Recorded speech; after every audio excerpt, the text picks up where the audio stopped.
여기 한 승무원이 기쁨의 댄스를 추고 있는데요. 항공사에서 중징계를 받을 뻔했지만 떡국을 먹고 빌었던 소원 덕분에 무사히 해결했다고 합니다. 심지어 이 승무원은 자신의 동료 승무원에게도 새해에는 당장 한국 떡국을 먹어야 한다면서 욕심쟁이들은 두세 그릇 먹어야 한다고 SNS에 떡국 찬양 도배글을 올렸다고 하는데요.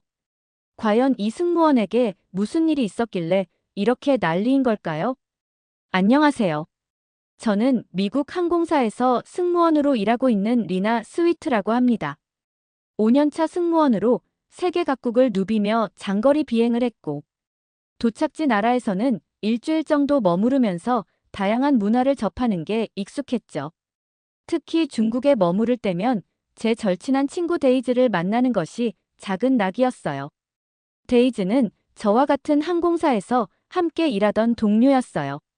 그런데 그 친구는 승무원을 그만두고 지금 중국 패션 매거진의 편집장으로 일하고 있죠. 이번 중국행 비행에서도 데이즈가 시간을 내주어서 만나게 되었어요. 우리는 평소처럼 카페에서 만나 서로의 근황을 이야기했습니다. 그녀는 최근 패션 매거진의 편집장으로 승진했다면서 기뻐하더라고요.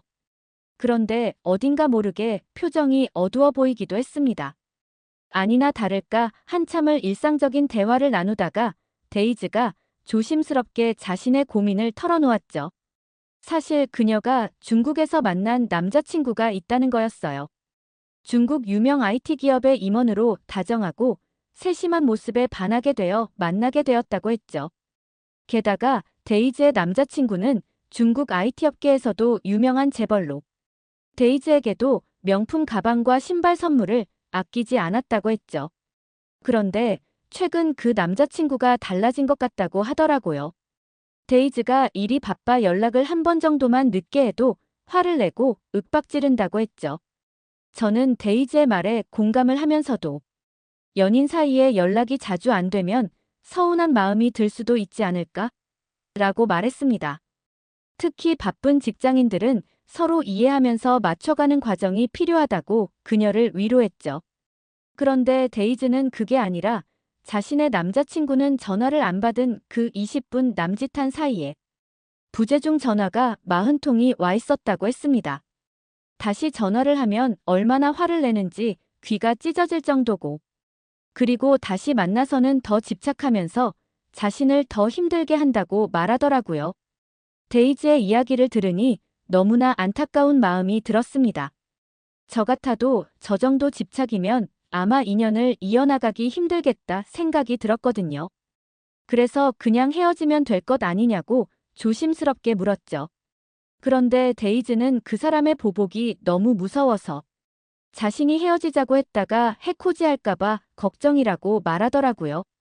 게다가 지금 중국에서 편집장까지 오른 것도 사실 남자친구의 입김이 작용했다고 말했죠. 이러지도 저러지도 못하는 상황이라 어떻게 할지 모르겠고 고민은 더 커진다고 말했어요. 저는 데이즈의 어려운 처지에 깊이 공감하면서도 너무 안타깝더라고요. 그러면서 어떻게든 도움이 될 방법이 없을까 고민하고 있었죠. 그때 데이즈가 자신도 인터넷으로 여러 해결 방안을 찾아보았다며 휴대폰을 보여주었습니다. 그런데 저는 데이즈의 휴대폰 화면을 보고 깜짝 놀라고 말았어요. 화이트 마피아, 안전 이별 서비스, 전문 경호 업체라는 검색어들이 화면을 가득 채웠기 때문이었죠. 그러면서 데이즈는 요즘 중국에서는 이별할 때 전문 경호 서비스를 고용하는 것이 새로운 트렌드라고 설명했습니다. 이만 위안이면 안전한 이별이 가능하다면서 자신도 이 서비스를 진지하게 알아보고 있다고 했죠. 저는 이런 서비스가 중국에서 공공연하게 존재하고 많은 여성들이 이용한다는 사실에 충격을 받았습니다. 중국의 데이트 문화가 이렇게까지 위험하다는 것이 믿기지 않았죠. 제 표정을 읽었는지 데이즈는 씁쓸하게 웃으며 자신은 이제 절대로 중국 남자를 만나지 않겠다고 말하더라고요. 그렇게 무거운 대화가 이어지다 보니 데이즈의 표정이 점점 더 어두워지는 것 같았죠. 저는 분위기를 바꾸고 싶어 중국에서 재미있게 할 만한 것이 없냐고 데이지에게 물어봤어요. 그러자 데이지의 표정이 밝아지며 근처에 새로 생긴 쇼핑센터를 추천했습니다. 옷도 구경하고 맛있는 것도 먹자며 신이 나서 저를 이끌었죠. 그런데 쇼핑센터로 가는 길에 데이지는 갑자기 한국 드라마 이야기를 꺼냈어요. 요즘 본 드라마에서 한국 남자들이 얼마나 세련되고 따뜻한지 연신 이야기하더니 올해 소원은 한국 남자를 만나는 거라며 장난스럽게 웃더라고요. 그렇게 데이지와 이야기하다가 쇼핑센터에 도착했는데 벌써 쇼핑센터는 새해 분위기가 한껏 무르익어 있었어요. 젊은 연인들이 빨간 하트 모양 풍선을 들고 있었고 풍선 위에는 각자의 소원을 적은 쪽지들이 매달려 있었죠. 곳곳에서는 커플들이 풍선을 들고 사진을 찍느라 분주했습니다. 그 모습을 본 데이지도 풍선 파는 곳으로 달려가더니 2개를 사왔어요. 지금 남자친구와 헤어지고 좋은 한국 남자를 만나게 해달라며 저와 함께 소원을 빌자고 했죠. 저는 데이지의 말을 들으며 진심으로 그녀가 중국인 남자친구와 헤어지길 바라는구나 싶었어요. 걱정이 되기는 했지만 어떻게든 데이지가 평화롭게 남자친구와 헤어졌으면 좋겠다고 생각했어요. 그리고 저도 올해는 좋은 사람 만날 수 있기를 바라는 마음에 풍선을 들었어요. 그렇게 우리도 각자 풍선을 들고 소원을 적으려는 순간이었어요. 갑자기 펑 하는 폭발음이 들리더니 연이어 펑, 펑 2번의 폭발음이 더 울렸습니다. 저와 데이지는 깜짝 놀라 본능적으로 허리를 숙였어요. 마치 폭격이라도 떨어진 것 같았거든요. 자세히 보니 관람객의 수소풍선이 높이 떠올랐다가 센터 천장에 걸려서 터진 거였고 그 바람에 불이 나서 연쇄 폭발이 일어난 거였죠. 쇼핑센터는 순식간에 아수라장이 되었어요. 사람들은 비명을 질렀고 열기에 화상을 입은 사람들도 있었죠. 그 충격에 주변 사람들이 들고 있던 풍선도 연쇄적으로 터지면서 정말 위험한 상황도 발생했죠. 소원이고 쇼핑이고 다 집어치우고 데이지와 저는 서로 웃음만 터뜨리고 말았어요. 데이지는 올해 시작부터 불길하다며 한숨을 내쉬었습니다. 저는 씁쓸한 마음으로 데이지와 헤어지고 숙소로 돌아와 다음 비행을 준비했습니다.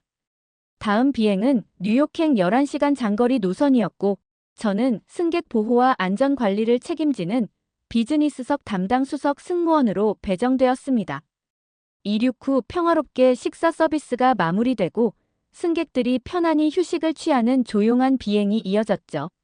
그런데 비행기가 이륙한 지 4시간 정도가 지났을 때 비즈니스석에서 갑작스러운 소동이 일어났습니다. 여러 승객들의 흥분된 목소리가 들려왔고 저는 즉시 현장으로 달려갔어요. 비행 중 승객 간 싸움은 절대 있어서는 안 되는 일이었기 때문이었죠.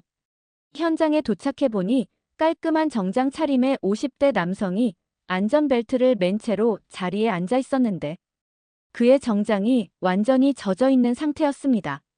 제가 상황을 파악하려고 다가가는 순간 그의 옆자리에 앉아있던 20대 초반으로 보이는 여성이 떨리는 목소리로 상황을 설명하기 시작했어요. 그런데 이어지는 그녀의 말에 저는 경악하지 않을 수 없었어요. 자신의 아버지가 앉아서 조용히 영화를 보고 있는데 옆자리의 승객이 갑자기 일어나더니 그의 아버지에게 소변을 봤다는 것이었죠. 순간 저는 귀를 의심했습니다. 5년의 비행 경력 동안 이런 일은 처음이었거든요. 하지만 가까이 다가가니 역한 소변 냄새가 코를 찔렀고 주변 승객들도 모두 불쾌한 표정을 짓고 있었습니다. 저는 정말 패닉 상태였어요. 순간 이게 현실인지 꿈인지 분간이 되지 않았죠. 매뉴얼에도 없는 상황이라 머릿속이 하얘졌지만 일단 다른 승무원들과 함께 승객을 격리시켰고 피해 승객에게는 기내 잠옷과 담요를 제공했어요. 그리고 즉시 운항관리부에 상황을 보고했습니다. 그런데 운항관리부의 답변은 충격적이었어요. 현재 비행 경로상 회항이 불가능하니 가해 승객을 비즈니스석 맨 뒷줄로 격리한 채 비행을 계속하라는 지시였습니다. 모든 결정권은 운항관리부에 있었기에 저는 그들의 지시를 따를 수밖에 없었죠. 그런데 문제는 피해 승객의 분노였습니다. 그는 목소리를 높이며 자신이 이런 모욕적인 일을 당하고도 아무 일 없다는 듯이 비행을 계속해야 하냐며 법적 대응을 하겠다고 했고, 항공사의 부적절한 대응에 대해서도 강하게 항의했어요. 저는 수시로 자리를 오가며 피해 승객의 상태를 확인하고 가해 승객을 감시해야 했으며 주변 승객들의 불편함도 신경 써야 했죠. 정말 모든 상황이 너무나 당황스럽고 힘들었습니다. 그때였어요. 피해 승객의 옆자리에 앉아있던 동양인 남성이 침착한 목소리로 피해 승객에게 말을 걸었어요. 그는 유창한 영어로 상황을 차분히 설명했죠. 먼저 피해 승객의 심정에 깊이 공감한다고 말하면서 하지만 지금 과격한 행동을 하면 오히려 비행기 안전 운항 방해로 처벌받을 수 있다고 조언했죠. 정당한 보상을 받으려면 차분히 증거를 수집하고 법적 절차를 밟는 것이 현명하다고 말했습니다. 게다가 자신이 변호사이자 목격자로 증언도 해줄 수 있으니 유리한 입장에서 소송을 진행할 수 있다고 구체적인 해결 방안도 제시했어요. 다행히 저는 그 틈을 타서 주변 승객들에게도 양해를 구하고 운항관리부에 가서 추가 보고도 할 수 있었습니다. 제가 돌아왔을 때는 피해 승객의 흥분도 가라앉고 한결 안정된 분위기였어요. 정말 다행이라고 생각했죠. 그 동양인 변호사의 도움이 아니었다면 정말 큰 소동이 일어날 수도 있었던 위험한 순간이었으니깐요.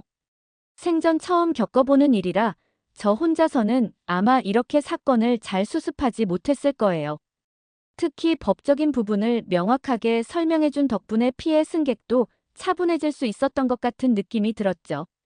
승객들이 조용해진 틈을 타서 저는 그 동양인 남성에게 다가가 진심으로 감사하다는 말을 전했습니다. 그런데 그는 오히려 제 상황을 걱정해 주더라고요. 이런 사건은 항공사에서 문제가 될 수도 있고 승무원도 책임을 물을 수 있으니 법적으로 대비하는 게 좋겠다면서 자신의 명함을 건네주었습니다. 저는 연신 감사 인사를 전하고 이 악몽 같은 비행이 무사히 끝나기만을 간절히 바랐죠. 다행히 나머지 비행은 특별한 문제 없이 진행되었지만 비행기가 무사히 미국에 도착하고 나서의 문제는 따로였죠. 뉴욕에서의 비행을 마치고 일주일이 지났을 때였습니다. 갑자기 항공사 본사에서 연락이 왔어요. 인사팀에서 저를 징계위원회에 소환한다는 통보였죠. 사유는 승객 보호 의무 위반이었습니다. 비행 중 발생한 그 사건이 문제가 된 것이었어요. 피해 승객이 항공사에 강력하게 항의했고 회사는 저의 대처가 미흡했다며 책임을 물으려 했습니다.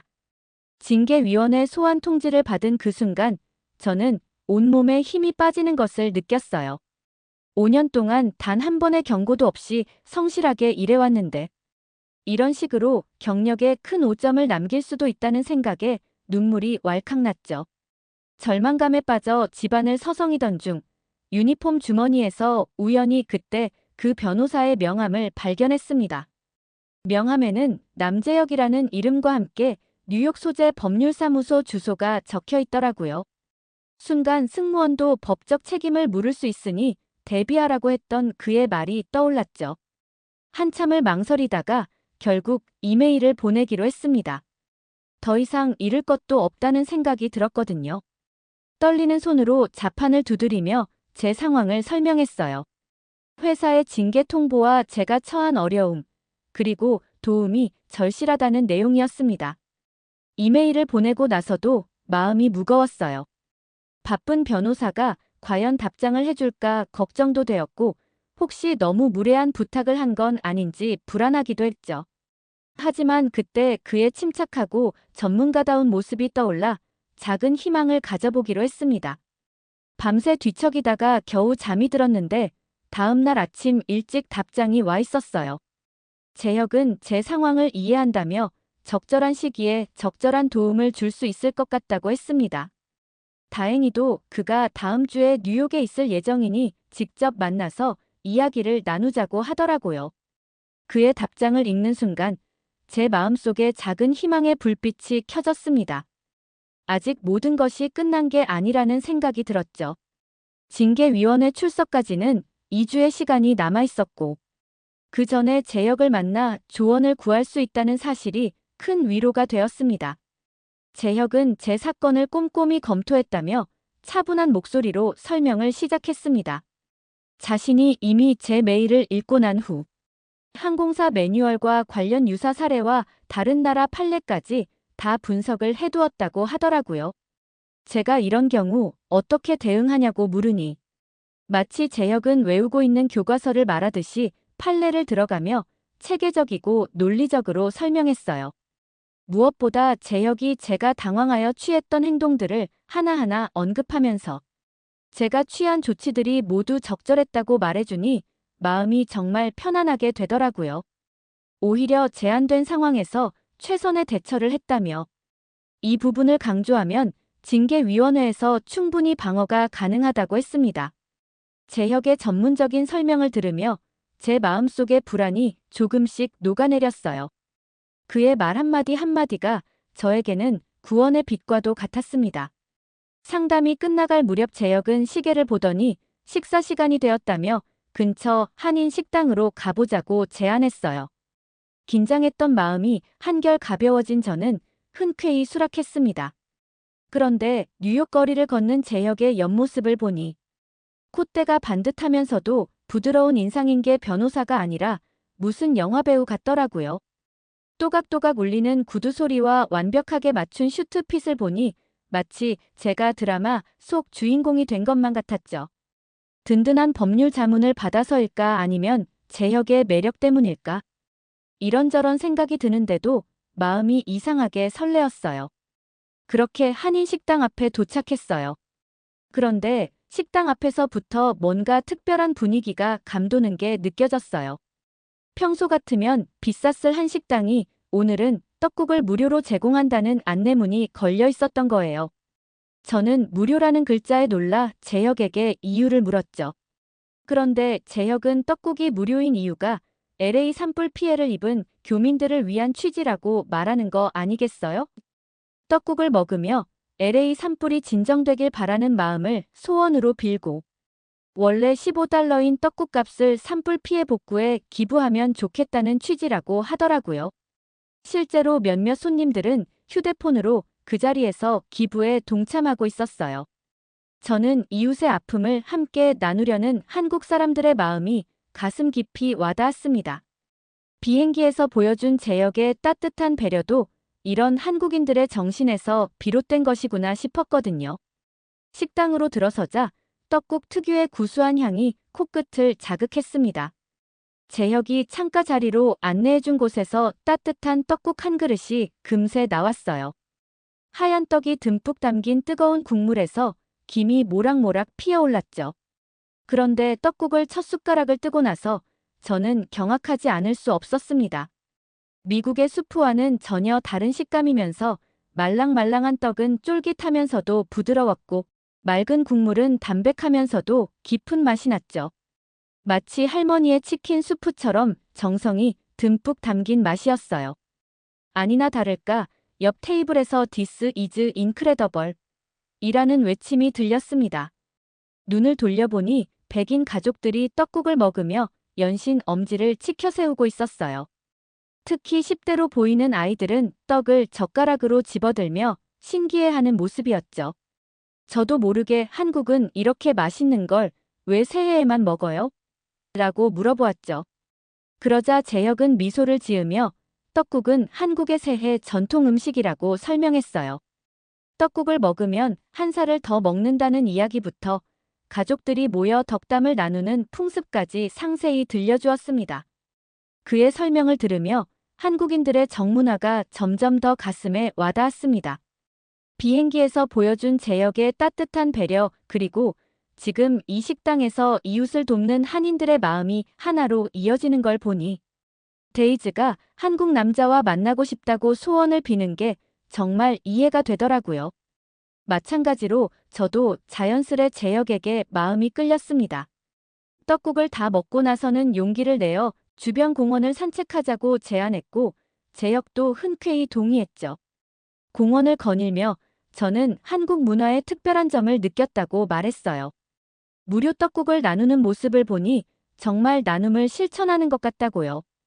특히 데이즈라는 제 친구도 한국 남자들이 따뜻하고 배려심이 깊다며 항상 부러워했다는 이야기도 덧붙였습니다. 그러자 재혁은 조금 진지한 표정으로 사실 자신에게도 떡국과 관련한 특별한 이야기가 있다며 벤치에 앉아 자신의 이야기를 시작했어요. 사실 재혁이 어렸을 때 그러니깐 초등학생 때 한국에서 IMF 외환위기가 있었다고 해요. 그런데 대기업 간부였던 재혁의 아버지가 갑작스러운 구조조정으로 실직을 하게 되었고 하루아침에 집안이 거덜나서 재혁도 당시 큰 충격을 받았다고 했죠. 그런데 온 가족이 어려움을 겪던 그때 동네 식당에서 무료로 나눠주던 떡국 한 그릇이 삶의 희망이 되었다고 했어요. 그 말을 하는 재혁의 눈빛이 추억에 잠긴 듯 깊어졌습니다. 재혁은 떡국집 할머니의 따뜻한 마음이 자신의 인생을 바꾸었다고 했어요. 한국 사람들은 특히 어려울 때 서로를 배려하고 희망을 나누려 한다면서 자신도 그 한 그릇의 떡국에서 받은 따뜻함으로 꿈을 포기하지 않을 수 있었다고 했습니다. 그 기억이 원동력이 되어 서울대 법대에 진학하고 미국 로스쿨까지 졸업했다고 해요. 그러면서 변호사가 된 것도 자신이 받은 도움을 다른 사람들에게 나누고 싶은 마음 때문이라고 하더라고요. 그의 말을 듣자 비행기에서의 일이 새롭게 다가왔어요. 제 징계 문제를 돕겠다는 것도 단순한 법률 서비스가 아닌 진심 어린 마음에서 비롯된 거라는 걸 느낄 수 있었거든요. 우리는 잠시 서로를 바라보다가 같은 시각에 미소를 지었어요. 재혁은 수줍은 듯 고개를 돌리며 제 징계권은 걱정하지 말라고 했죠. 저는 이런 재혁의 모습을 보고 아까 먹은 떡국으로 소원을 빌 수밖에 없었죠. 재혁 씨와 조금 더 깊은 관계로 발전하게 해달라고요. 한국 사람들은 남을 진심으로 돕고 따뜻한 사람이라는 걸 느꼈거든요. 그날 저녁 제 기쁜 마음을 여러 곳에 전했어요. 먼저 승무원 단체 채팅방에서 한국 떡국 자랑을 시작했죠. 맛도 환상적이고 소원도 이뤄준다면서 욕심쟁이들은 두세 그릇은 먹어야 한다고 농담했어요. 징계 문제도 해결될 것 같다고 덧붙였고요. 데이즈에게는 따로 연락해서 드라마에서 튀어나온 것 같은 한국 남자를 만났다고 자랑했죠.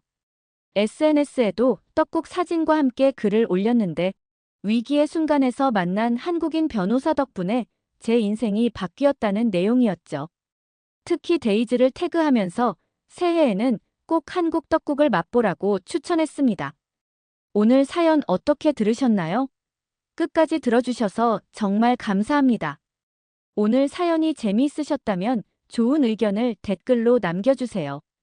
공유도 많이 해주시고요. 구독 버튼까지 눌러주시면 정말 감사하겠습니다. 저는 더 좋은 사연으로 찾아뵐게요. 감동도서관이었습니다. 감사합니다. 매일 아침 거울 앞에서 가나다 연습을 하는 미국 소녀가 있습니다. 학교와 법원에서는 한마디도 못하고 버벅버벅대던 아이가 한글을 연습하고 나서부터 기적적인 변화를 보였는데요. 변호사인 엄마는 딸의 한글 치료 효과에 큰 충격을 받아 하버드 의대의 한글 치료 프로그램을 제안했고 현재 보스턴 세계병원에서 시범 운영 중이라고 하는데요. 과연 이 모녀에게 무슨 일이 있었던 걸까요? 안녕하세요. 저는 미국 보스턴의 아동 인권 전문 변호사로 활동하고 있는 셀리 로치라고 합니다. 저는 지금까지 수많은 아동학대 사건을 변호해왔어요. 매년 100건이 넘는 사건을 성공적으로 해결하다 보니 동료들은 저를 보스턴의 아동 수호 천사라고 부르기도 하죠. 제 남편 다니엘 클리프는 보스턴 종합병원의 소아과 의사입니다. 저는 변호사를 하면서 아이들을 보호하고 남편은 의사를 하면서 아이들을 치료하고 있죠. 보스턴에서는 저희 부부가 꽤 유명해서 얼마 전 지역 언론 매체에서도 모범적인 부부라면서 인터뷰를 한 적도 있어요. 남편 병원을 찾아오는 아이들 중에 특히 학대 의심 사례가 있으면 남편이 저에게 의뢰를 하죠. 남편은 의학적으로 아이의 안전이 위협받은 징후를 찾아내면 저는 법률적으로 이런 상황에서 어떻게 대처해야 하는지 조언해요. 이런 저희에게는 소중한 15살 딸 루나가 있습니다. 아이는 IQ 140의 영재로 특히 과학과 언어 분야에서 뛰어난 재능을 보였죠. 비교적 어린 나이인데도 중학교 영재 프로그램에서 두각을 나타냈고 주말마다 아빠의 병원에서 봉사활동을 하며 따뜻한 마음도 키워갔습니다. 그러던 어느 날 남편에게서 급한 전화가 왔어요. 9살 남자아이 토미를 진찰하던 중 등 부위에서 불규칙한 형태의 멍자국들을 발견했다는 거였죠. 그것도 서로 다른 시기에 생긴 것처럼 보이는 여러 개의 멍이었어요. 소아과 전문의로 20년 넘게 일해온 남편은 이게 거의 확실한 아동학대 사례라고 판단했지만 아이가 너무 두려워하고 있어서 상황 파악이 쉽지 않다고 하더라고요. 저는 아이가 안정을 찾을 때까지 기다리면서 주변 정황을 세밀하게 조사하기로 했죠. 먼저 토미의 가정 환경을 조사했는데 꽤 복잡한 상황이었어요. 3년 전 부모가 이혼했고 어머니가 친권을 가지고 있었죠. 그런데 최근 어머니가 심각한 교통사고를 당해 장기 입원하게 되면서 토미는 임시로 아버지와 살게 되었어요.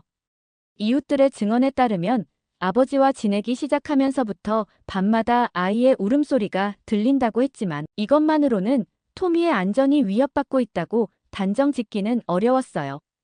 더 구체적인 정황이 필요한 상황이었죠. 그러던 중 토미의 아버지가 친권 변경 신청을 했어요. 사고로 장기 입원 중인 전부인보다는 내가 아이를 더 잘 돌볼 수 있다는 게 이유였죠. 아동 관련 사건을 오래 맡아온 제 경험으로는 이런 경우 임시 양육권자가 영구 친권을 신청하는 건 꽤 흔한 일이에요. 하지만 동시에 가장 신중히 살펴봐야 할 순간이기도 하죠. 아이에게 좋지 않은 영향을 주는 부모가 이런 기회를 노리는 경우가 있거든요. 저는 병원에 장기 입원한 토미 어머니의 변호를 맡게 되었어요. 토미 어머니는 퇴원까지 시간이 얼마 남지 않았고 그동안 친척들의 도움을 받을 수 있어서 절대로 전 남편에게 친권을 넘길 수 없다고 했죠. 저 역시 토미가 안전하지 못한 환경에 있다고 판단했기에 어떻게든 친권이 아버지에게 넘어가는 것을 막아야겠다고 생각했어요. 다만 결정적인 증거 확보가 쉽지 않아 고민하고 있었죠. 그런데 의외로 예상치 못한 도움이 있었어요. 바로 제 딸 루나의 도움이었죠. 토미의 상태가 걱정되어 남편이 정기적인 검진을 권했고 토미는 일주일에 한 번씩 병원을 찾게 되었어요. 그러던 중 우연히 토미가 제 딸 루나와 마주치게 됐죠. 중학생인 루나는 병원에서 사회봉사동아리 활동을 하고 있었는데 어린 토미에게 동생처럼 다정하게 다가가면서 자연스럽게 가까워졌어요. 저는 내심 기뻤죠.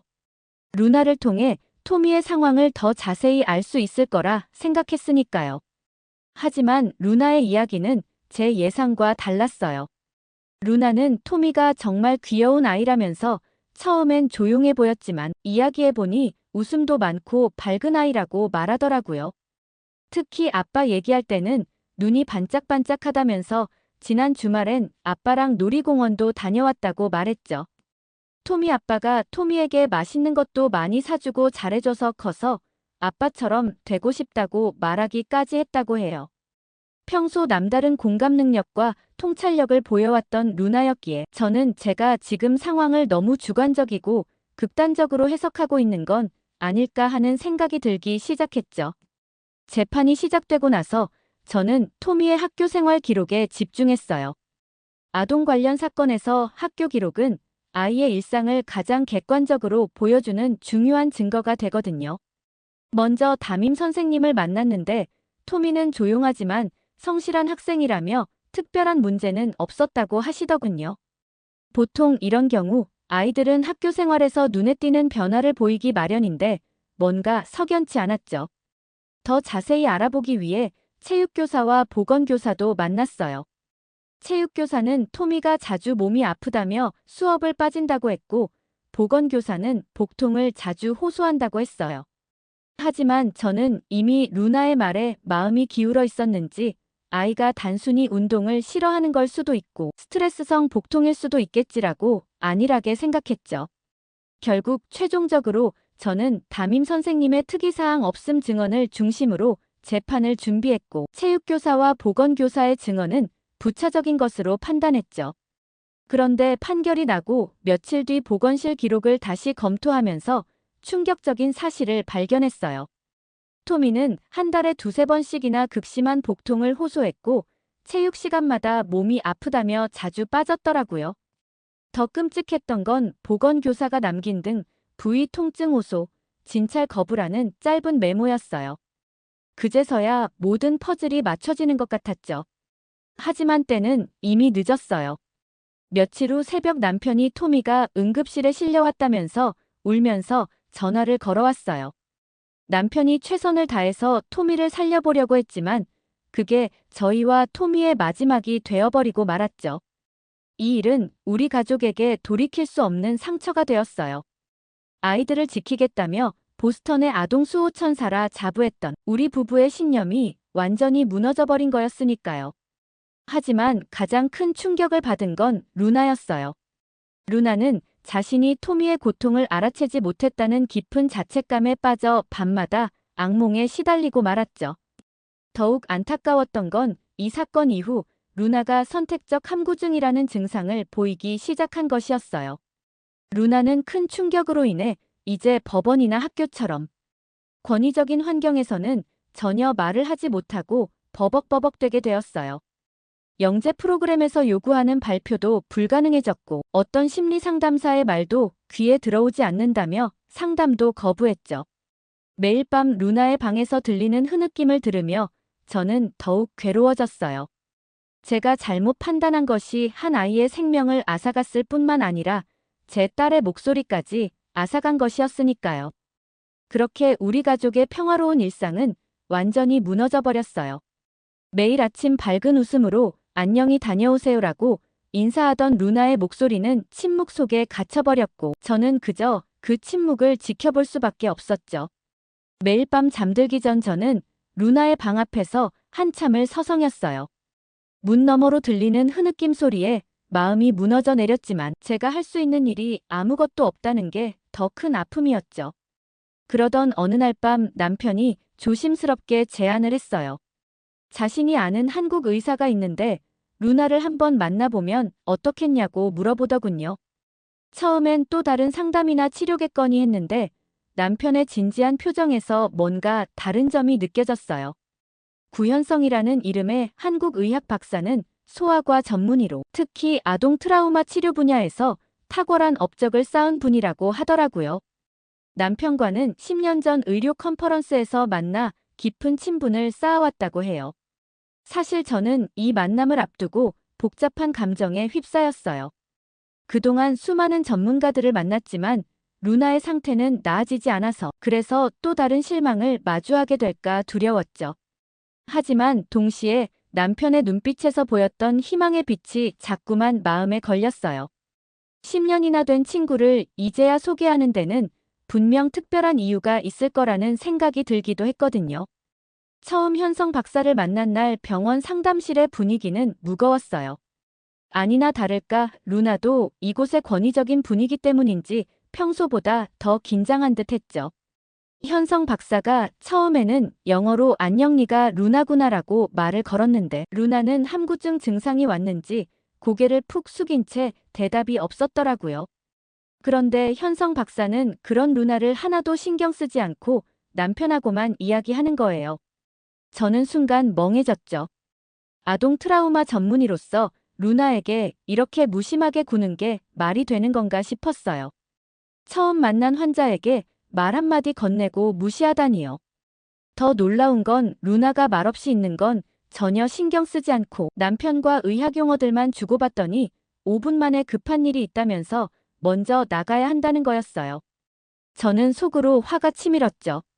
갑작스러운 상황에 당황스러웠지만 혹시나 이게 무슨 특별한 치료 방법인가 싶어서 겨우겨우 참았어요.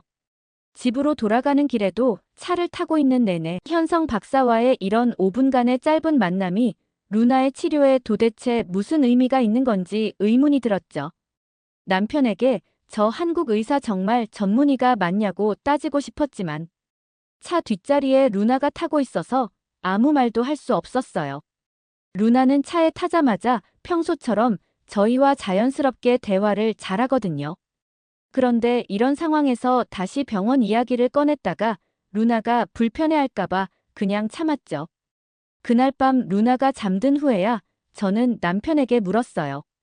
현성 박사와 무슨 이야기를 나눈 건지, 왜 갑자기 집으로 오자고 한 건지 말이에요. 그런데 남편의 설명은 놀라웠어요. 현성 박사가 루나의 선택적 함구증이 심리적 방어 기제로 인한 상황별 의사소통 장애라고 보았대요. 그래서 병원이라는 공식적인 공간 대신 루나가 가장 편안함을 느끼는 집에서 치료를 시작하는 게 좋겠다고 순간적으로 판단했다는 거였죠. 특히 오늘 만남은 치료 목적이 아닌 그저 아빠의 친한 친구가 집에 놀러 온다는 자연스러운 상황을 만들기 위해 의도적으로 루나를 무심히 대했다는 거예요. 저는 이런 한국 의사의 치밀한 전문성과 따뜻한 배려심에 깊은 감동을 받았어요. 그러면서 남편은 현성 박사의 놀라운 진단 능력을 설명해 주었어요. 미국 소아정신의학회의 최근 연구에 따르면 선택적 함구증 환자의 치료 성공률이 45%에 불과한데 현성 박사가 개발한 환경 전환 치료법은 78%의 성공률을 보였다는 거예요. 특히 지난달 보스턴 아동심리학회 세미나에서 그의 치료법이 큰 주목을 받았다고 하더군요.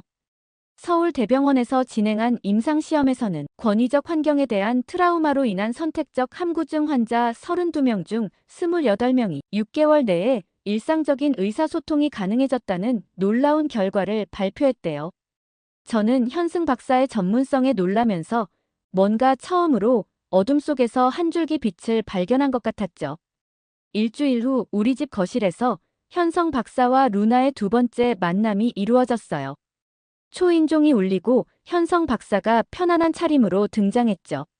남편은 반가워하며 그를 맞이했고 이어서 현성 박사는 현관에서 구두를 벗으며 자연스럽게 집 안으로 들어왔어요. 집이라는 편안한 공간 덕분인지 루나도 밝은 표정으로 안녕하세요라고 인사를 건넸죠.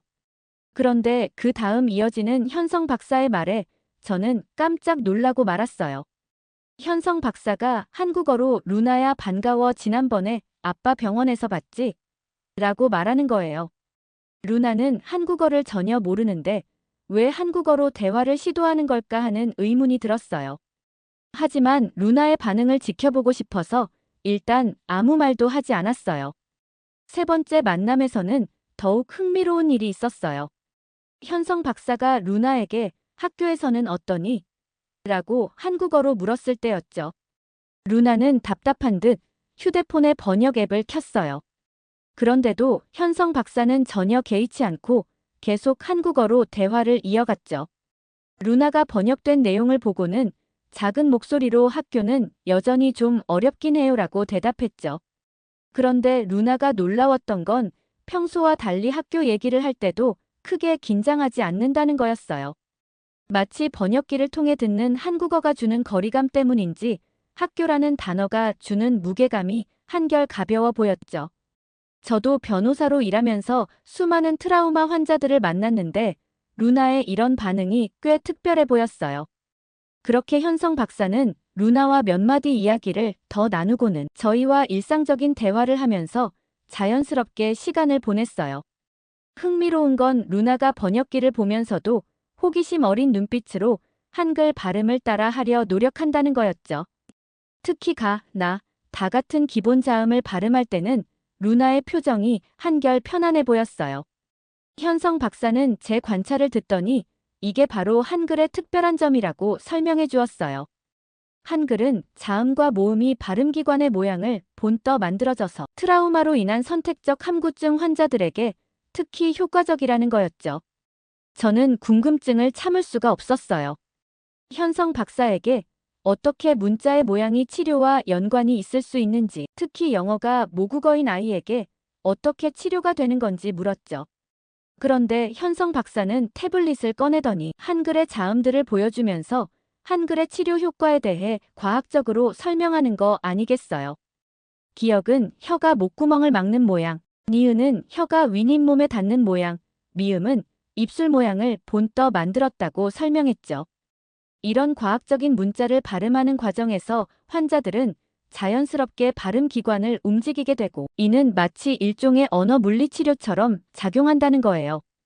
특히 권위적 환경에서 오는 심리적 압박감으로 인한 선택적 함구증 환자들에게는 이렇게 자연스러운 발음 운동이 긴장을 풀어주는 효과가 있다고 하더라고요. 실제로 서울의 유명한 언어치료사 박하영 선생님이 이런 한글의 특성을 활용해서 권위적 환경에서 말을 못하는 아이들을 성공적으로 치료했다고 해요. 특히 현성 박사는 루나의 경우 집에서는 자유롭게 말을 하지만 법원이나 학교 같은 권위적인 환경에서만 말을 못하는 전형적인 선택적 함구증이라고 진단했어요. 그러면서 한글을 활용한 치료법이 루나에게 딱 맞을 거라고 했죠. 현성 박사의 말을 듣는 순간 가슴속에서 작은 희망이 피어올랐어요. 루나가 한글 치료를 통해 트라우마를 극복하고 다시 학교에서 웃으며 발표할 수 있는 건가 기대하게 되었죠.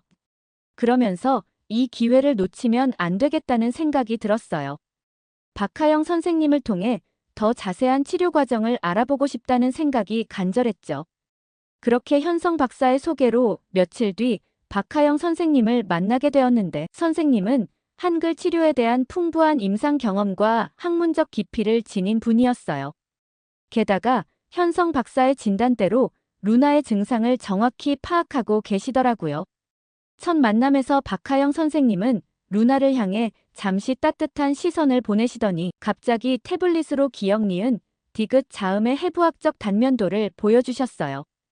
발음할 때 혀의 위치와 모양이 정확히 글자와 일치하는 모습을 3D 이미지로 보여주시며 루나에게 여기 보이는 게 우리가 기역을 말할 때 혀가 움직이는 모습이야라면서 직접 한글의 과학적 원리를 설명하셨죠.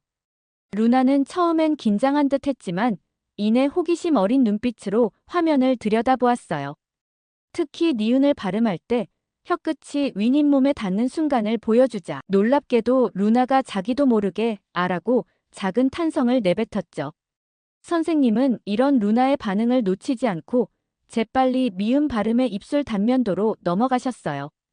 한글 치료는 이렇게 선택적 함구증을 앓는 환자에게 한글의 과학성과 음성학적 원리를 알리면서 자연스럽게 발화를 유도하는 방식으로 치료가 진행되고 있었어요. 저도 변호사로서 수많은 심리치료 사례를 접해봤기에 아이들과의 첫 만남에서 이런 자발적인 반응을 끌어내는 것이 얼마나 특별한지 잘 알고 있었죠.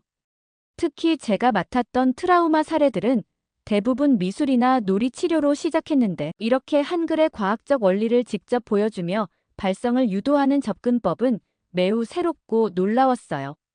궁금증을 참지 못하고 왜 하필 한글로 치료를 시작하는지 여쭤보았어요.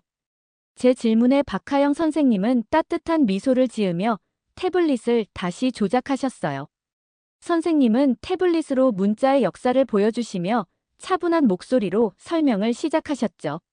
먼저 영어 알파벳 A가 화면에 나타났는데 이게 고대 이집트의 소머리 그림에서 점차 변형되어 왔다는 거예요. 그래서 영어 알파벳은 발음과는 전혀 관계없는 상징에 불과하다고 하시더군요. 이어서 중국어와 일본어가 나타났는데 중국의 한자는 실제 사물의 모습을 그림으로 그린 뒤 점차 추상화된 문자이고 일본의 히라가나는 그 한자를 더 단순화해서 만들었다고 설명하셨죠. 문득 제가 얼마 전 중국 의뢰인과 상담할 때 본 입구자가 떠올랐어요. 당시 의뢰인이 작성한 계약서에서 봤던 이 글자도 발음 기관을 본떴던 게 아닌지 조심스럽게 여쭤보았더니 선생님은 고개를 가볍게 저으시며 그저 입을 네모로 단순화한 상형 문자일 뿐이라고 하시더라고요. 그러다 한글 설명으로 넘어갔는데 선생님의 목소리가 한층 열정적으로 바뀌었어요.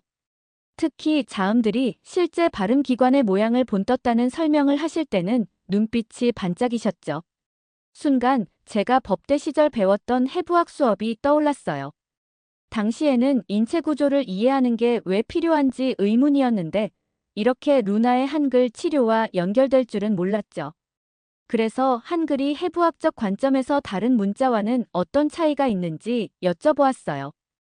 그러자 선생님은 환하게 웃으시며 영어의 M과 한글의 미음을 나란히 보여주시면서 상세한 설명을 이어가셨죠. 특히 선생님은 옥스포드 언어학 저널을 보여주시며 더욱 진지한 표정이 되셨죠. 한글이 세계적인 학술지에서도 세계 문자 중 유일하게 조음음성학적 원리를 완벽하게 구현한 문자라는 평가를 받고 있다고 하시더군요.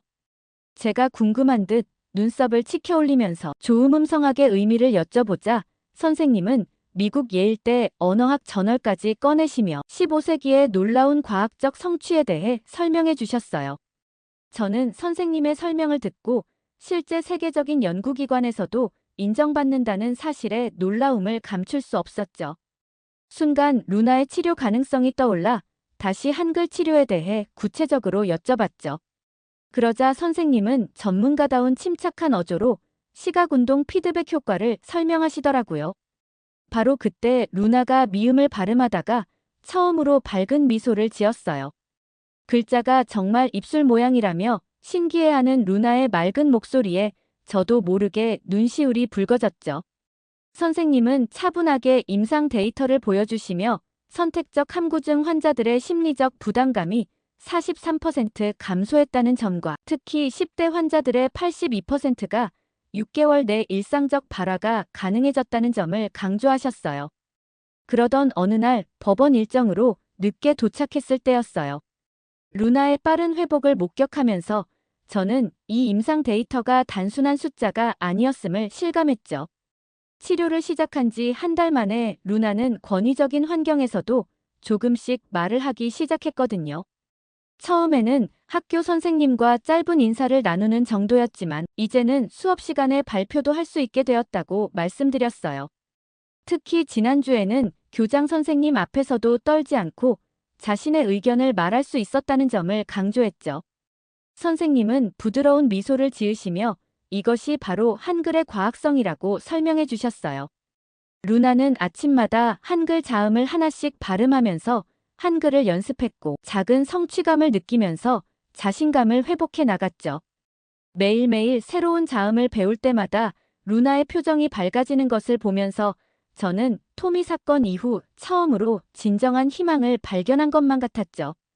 저는 이런 놀라운 변화를 다른 함구증 환자들과도 나누고 싶어서 저는 박하영 선생님, 현성 박사님과 함께 보스턴 아동심리학회에 한글 치료 프로그램을 정식으로 제안했어요. 처음에는 다소 회의적인 반응도 있었지만 루나의 사례와 임상 데이터를 본 전문가들은 깊은 관심을 보였죠. 특히 하버드 의대 언어치료학과 교수진들은 한글의 과학적 원리에 큰 감명을 받았다며 공동 연구를 제안해왔어요. 현재 보스턴 지역 3개 병원에서 시범 프로그램이 진행 중이고 다른 주의 병원들도 이 프로그램에 관심을 보이고 있죠. 특히 미국의 많은 의료진들이 600년 전 한국에서 만들어진 문자가 21세기 현대의학의 새로운 치료법이 될 수 있다는 사실에 경이로움을 표현해 하더라고요. 저는 이제 매일 아침 출근길에 한글이 우리 가족에게 준 선물에 감사함을 느껴요. 한글의 과학성이 아니었다면 지금같이 다시 회복된 일상을 상상할 수 없었을 거예요. 이 모든 것이 세계 최고의 과학적 문자 체계인 한글이 있었기에 가능했죠. 600년 전 한 명의 위대한 왕이 자신의 백성들을 위해 만든 문자가 600년 후 미국에서 오늘날 제 딸의 상처를 치유했다는 사실이 새삼 놀랍기만 해요. 이렇게 위대한 문화유산을 가진 대한민국이 있어서 또 그것을 세계와 나누려는 대한민국의 학자들이 있어서 정말 감사할 따름이에요. 이제는 미국 변호사로서가 아닌 한글로 희망을 되찾은 딸을 둔 한 어머니로서 세종대왕님과 대한민국에 깊은 감사를 전하고 싶습니다. 오늘 사연 어떻게 들으셨나요? 끝까지 들어주셔서 정말 감사합니다. 오늘 사연이 재미있으셨다면 좋은 의견을 댓글로 남겨주세요. 공유도 많이 해주시고요. 구독 버튼까지 눌러주시면 정말 감사하겠습니다. 저는 더 좋은 사연으로 찾아뵐게요. 감동도서관이었습니다. 감사합니다.